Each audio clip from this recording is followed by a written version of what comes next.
Bible in a Year Live, a Chronological Project, Week 29, Day 2, Common English Bible. Shouldn't you fear me? Declare this to the people of Jacob. Announce it to Judah. Listen, you foolish and senseless people, who have eyes but don't see, and ears but don't hear. Shouldn't you fear me, declares the Lord, and tremble before me, the one who set the shoreline for the sea, an ancient boundary that it can't pass? Though its waves may rise and roar, they can't pass the limits I have set. And yet the people have stubborn and rebellious hearts. They turn and go their own way. They don't say it in their hearts. Let's fear the Lord our God, who provides rain in autumn and spring, who assures us of a harvest in its season. Your wrongdoing has turned these blessings away. Your sin has robbed you of good. Criminals are found among my people. They set traps to catch people, like hunters lying in wait, like a cage full of birds, so their houses are full of loot. No wonder they are rich and powerful, and have grown fat and sleek. To be sure, their evil deeds exceeds all limits, and yet they prosper. They are indifferent to the plight of the orphan, reluctant to defend the rights of the poor. Shouldn't I punish such acts? Declares the Lord. Shouldn't I repay that nation for its deeds? An awful, a terrible thing has happened in the land. The prophets prophesy falsely, the priests rule at their sides, and my people love it this way. But what will you do when the end comes? Prepare for war. Escape, people of Benjamin. Get out of Jerusalem. Blow the trumpet in Tekoa. Sound the alarm in Beth Hakerem. For disaster looms from the north, massive devastation. You are like a lovely pasture, daughter Zion. Shepherds come to her with their flocks. They pitch their tents around her and graze in their place. Prepare for battle against her. Get ready. Let's attack by noon. Oh no, daylight is fading, and the evening shadows lengthen. Get ready. Let's attack by night and destroy her fortress. The Lord of heavenly forces proclaims, cut down her trees and build siege ramps against Jerusalem. This city must be held accountable, for there's nothing but oppression in her midst. As a well brings forth fresh water, she brings forth evil. Violence and destruction are heard within her. Injury and wounds are ever before me. Hear me out, Jerusalem, or else I'll turn away from you and reduce you to ruins, a land unfit to live in. Unresponsive people. This is what the Lord of heavenly forces says. From top to bottom, let them harvest the remaining few in Israel. Pick clean every last grape on the vine. To whom can I speak and warn? How can I get someone's attention? Their ears are shut tight, so they won't hear. They are ashamed of the Lord's word and take no pleasure in it. But I am filled with the Lord's rage, and am tired of holding it in. Pour it out on the children in the streets, and on the youths gathered together. Husband with wife will be trapped, as will those old and gray. Their homes will be turned over to others, their fields and wives as well. I will stretch out my hand against the people of this land, declares the Lord. From the least to the greatest, each is eager to profit. From prophet to priest, each trades in dishonesty. They treat the wound of my people as if it were nothing. All is well, they insist, when in fact nothing is well. They should be ashamed of their detestable practices, but they have no shame. They don't even blush. Therefore, they will fall among the fallen and stumble when I bring disaster, declares the Lord.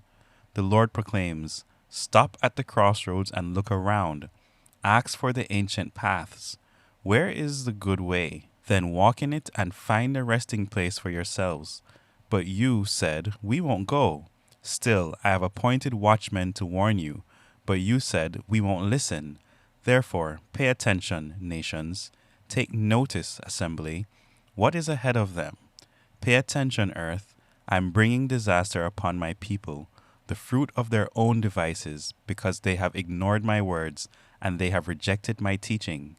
What use to me is incense from Sheba, or sweet cane from a faraway land.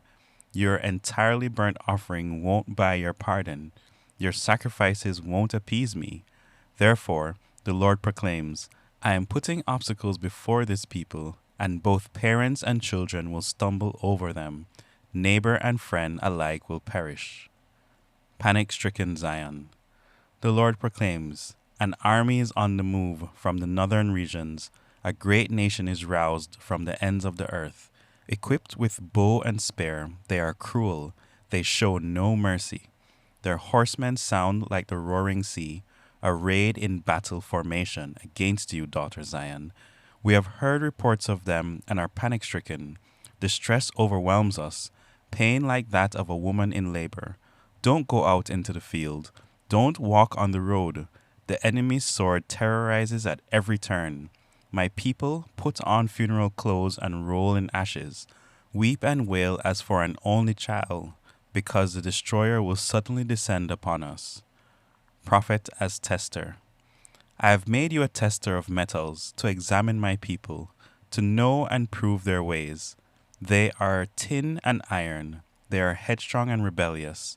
They live to slander. They act corruptly, every last one. The bellows roar, the lead is consumed, yet the refining fails, the impurities remain. They are called rejected silver, for the Lord has rejected them. In the 18th year of King Josiah's rule, he sent the secretary Shaphan, Azaliah's son, and Meshullam's grandson, to the Lord's temple with the following orders. Go to the high priest Hilkiah. Have him carefully count the money that has been brought to the Lord's temple and that has been collected from the people by the doorkeepers. It should be given to the supervisors in charge of the Lord's temple, who in turn should pay it to those who are in the Lord's temple repairing the temple, the carpenters, the builders, and the masons. It should be used to pay for lumber and quarried stone to repair the temple, but there is no need to check on them regarding the money they receive, because they are honest workers. The high priest Hilkiah told Shaphan the secretary, I have found the instruction scroll in the Lord's temple. Then Hilkiah turned the scroll over to Shaphan, who read it. Shaphan the secretary then went to the king and reported this to him. Your officials have released the money that was found in the temple and have handed it over to those who supervise the work in the Lord's temple.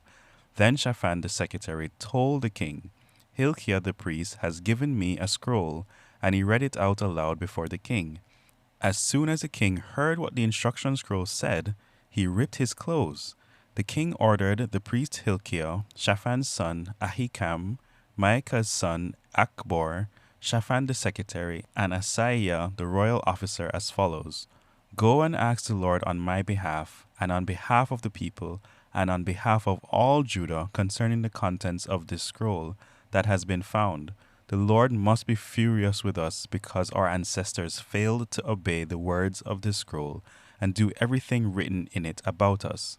So Hilkiah the priest, Ahikam, Akbor, Shaphan, and Asaiah went to the prophetess Huldah. She was married to Shallum, Tikvah's son, and Harhas's grandson, who was in charge of the wardrobe. She lived in Jerusalem in the 2nd district. When they spoke to her, she replied, This is what the Lord, Israel's God, says. Tell this to the man who sent you to me. This is what the Lord says. I am about to bring disaster on this place and its citizens. All the words in the scroll that Judah's king has read. My anger burns against this place, never to be quenched, because they deserted me and have burnt incense to other gods, angering me by everything they have done. But also say this to the king of Judah, who sent you to question the Lord. This is what the Lord, Israel's God, says about the message you've just heard. Because your heart was broken and you submitted before the Lord when you heard what I said about this place and its citizens, that they will become a horror and a curse, and because you ripped your clothes and cried before me, I have listened to you, declares the Lord. That's why I will gather you to your ancestors, and you will go to your grave in peace. You won't experience the disaster I'm about to bring on this place. Josiah repairs the temple. In the 18th year of his rule, after he had purified the land and the temple, Josiah sent Azaliah's son Shaphan, Maaseiah the mayor of the city, and Joahaz's son Joah to the secretary to repair the Lord his God's temple. When they came to the high priest Hilkiah, they delivered the money that had been collected in God's temple by the Levitical gatekeepers from Manasseh, Ephraim, and the rest of Israel, as well as from Judah, Benjamin, and the residents of Jerusalem. They handed it over to the supervisors in charge of the Lord's temple, who in turn paid it to those working on repairing and restoring the Lord's temple. They then gave it to the carpenters and the builders to pay for quarried stone and lumber for rafters and beams in the buildings the kings of Judah had neglected. The men worked conscientiously under the supervision of Jahath and Obadiah, who were Levites descended from Merari, and Zechariah and Meshullam from the Kohathites. The Levites, all of whom were accomplished musicians, were also in charge of the laborers and all the workers, no matter what their jobs, while some of the Levites served as scribes, officials, and guards. The instruction scroll. While they were bringing out the money that had been brought into the Lord's temple, Hilkiah the priest found the instruction scroll that the Lord had given through Moses. Hilkiah told the secretary Shaphan, "I have found the instruction scroll in the Lord's temple."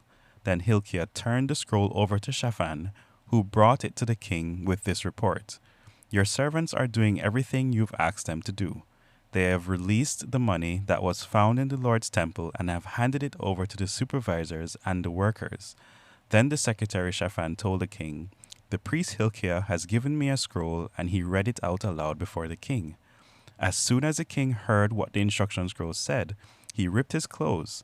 The king ordered Hilkiah, Shaphan's son Ahikam, Micah's son Abdon, the secretary Shaphan, and the royal officer Asaiah as follows: "Go and ask the Lord on my behalf and on behalf of those who still remain in Israel and Judah concerning the contents of this scroll that has been found.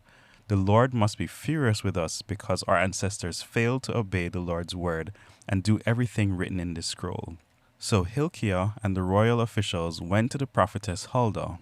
She was married to Shallum, to Kohath's son, and Hasraz's grandson, who was in charge of the wardrobe. She lived in Jerusalem in the 2nd district. When they spoke to her, she replied, "This is what the Lord, Israel's God, says. Tell this to the man who sent you to me. This is what the Lord says. I am about to bring disaster on this place and its citizens, all the curses written in the scroll that they have read to Judah's king. My anger burns against this place, never to be quenched, because they have deserted me and have burned incense to other gods, angering me by everything they have done. But also say this to the king of Judah, who sent you to question the Lord. This is what the Lord, Israel's God, says about the message you have just heard. Because your heart was broken and you submitted before the Lord when you heard what he said against this place and its citizens, and because you ripped your clothes and cried before me, I have listened to you, declares the Lord. I will gather you to your ancestors, and you will go to your grave in peace. You won't experience the disaster I'm about to bring on this place and its citizens." When they reported Huldah's words to the king,